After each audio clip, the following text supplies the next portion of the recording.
Hello, welcome to the last day of our challenge. 5 days of looking at how we can use our intuition to nurture self-love.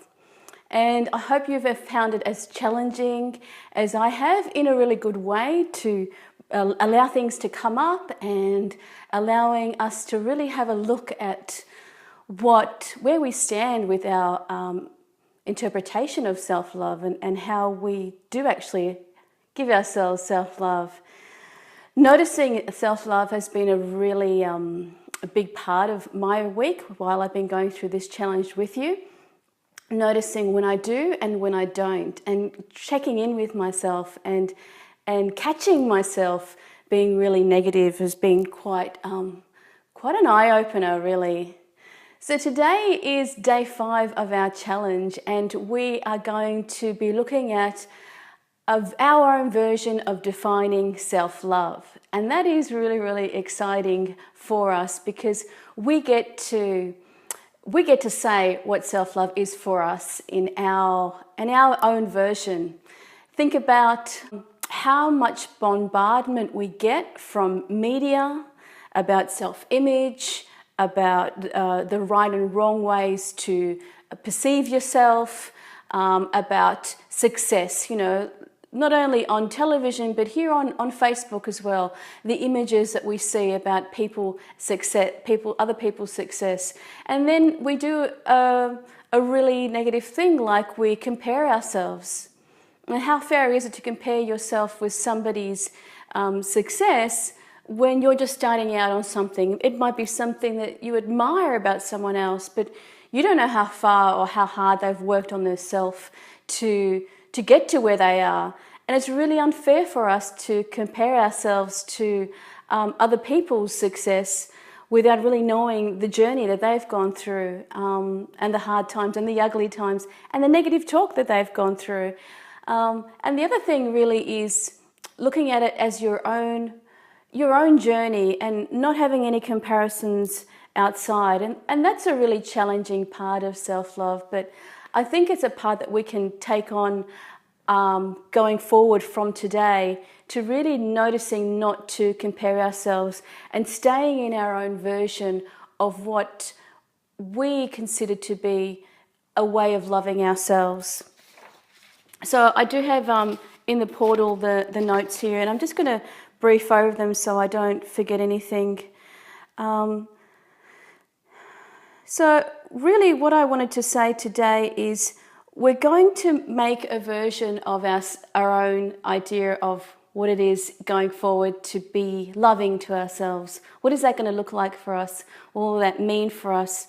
And we can do that now with the knowledge that we've gained from this challenge of knowing when you feel into, yes, I am being loving to myself. I am giving myself that warmth, that compassion, and no, I'm not in those other situations. So I think that it's really important for us to really define our self-loves, knowing that we have the power to do that we don't have to rely on any outside influences about the way people perceive us, think of us, look at the way that we are. Today is going to be about going inside ourselves and really engage in what that means to us. So this is going to be a very challenging, very, very challenging day for some of us, because what I'm urging you to do is to go into your journals and start to write about self-love.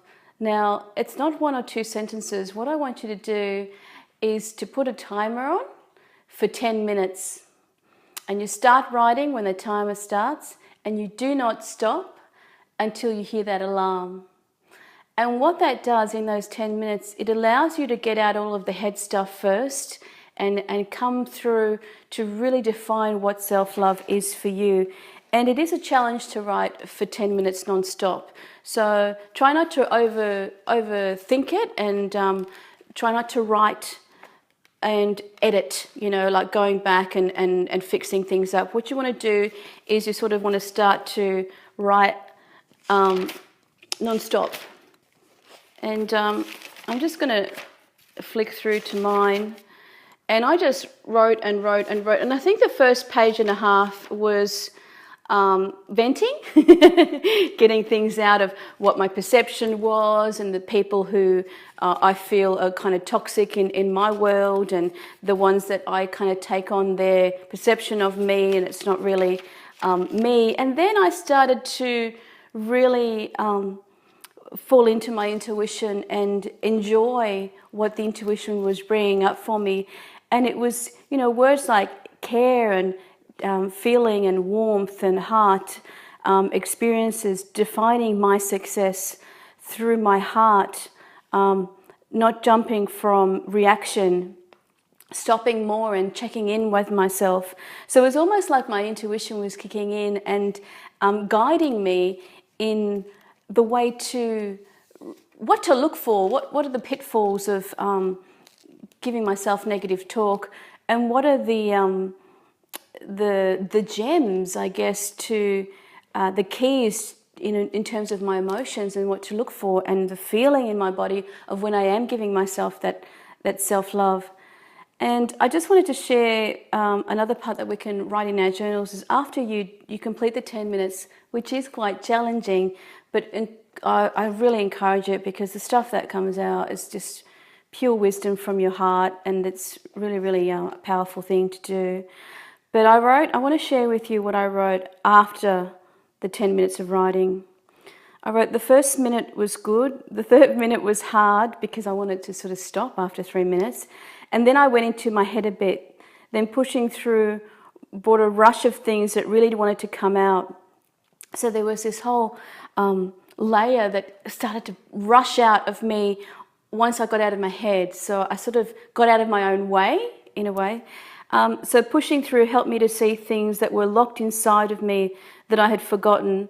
And it really helped me to define the way I feel about love, I feel about the essence, and I feel about myself.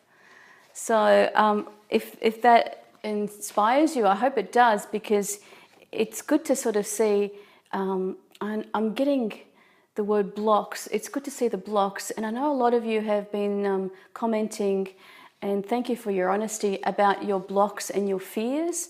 One way to clear them is to really discipline yourself in those 10 minutes today to talk about what's coming up, what's come up for you, and push through the mind and allow things to come out that are your inner wisdom.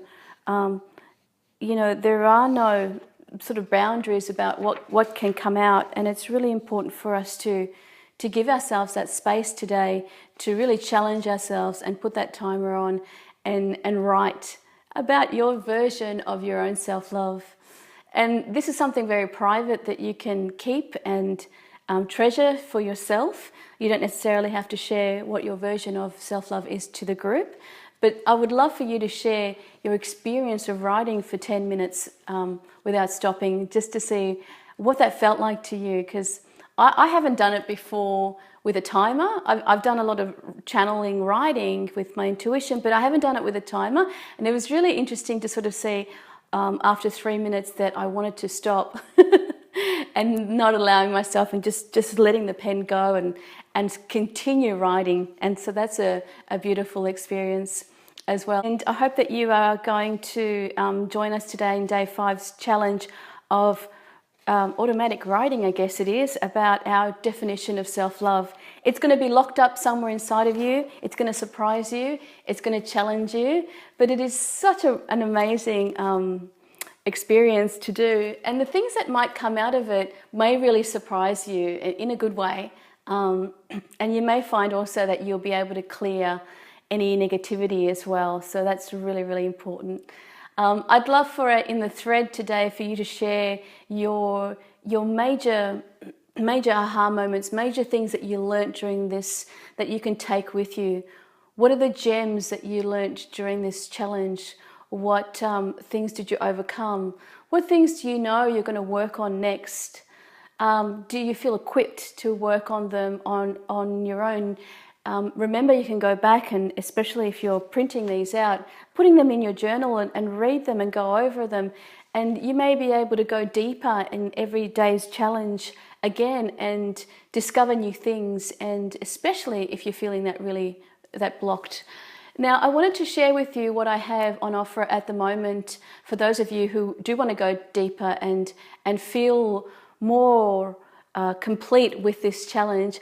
I'm offering just for this Friday, Saturday and Sunday, so 3 days, I'm offering a one-to-one session, private coaching session with me, where we can actually take what's happened in your particular situation in private and really work through what needs to come out, what needs to come through. And I think it's really important to take advantage of this in the next 3 days because it's fresh, it's in you, it's bubbling up, it's on the surface. So it's going to be much quicker for us to work through it together. So I'm just putting that out there for anyone who's interested in a little bit of one-to-one coaching about this amazing challenge that we've all been through. And I really wanted to thank all of you for joining us. I just want to close the challenge today. To do a little smudging for us and a little closing prayer so that we can, move forward together.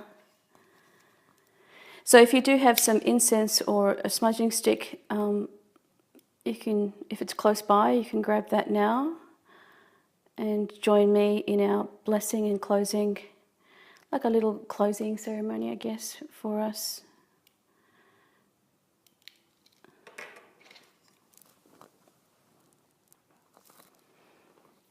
So just a little bit of, oh, the camera did move a bit. Just move that there. So may you receive the blessings that we have here today in this beautiful community that we've built together. And thank you for all the blessings and teachings that we have received, to all the guards and protectors that kept us safe, that allowed us to see what we need to see during this beautiful challenge. May you continue to guide us, to keep us safe, to help us to see the things we need to see on a daily basis, to give us the courage and strength to face our fears so that we may be the best version of ourselves and for the good of all sentient beings. Om. All right. Thank you so much, everybody, for being here. It's been wonderful to get to know you on a more intimate level. I feel very, very privileged that you are here. And please share this with other people that you think may benefit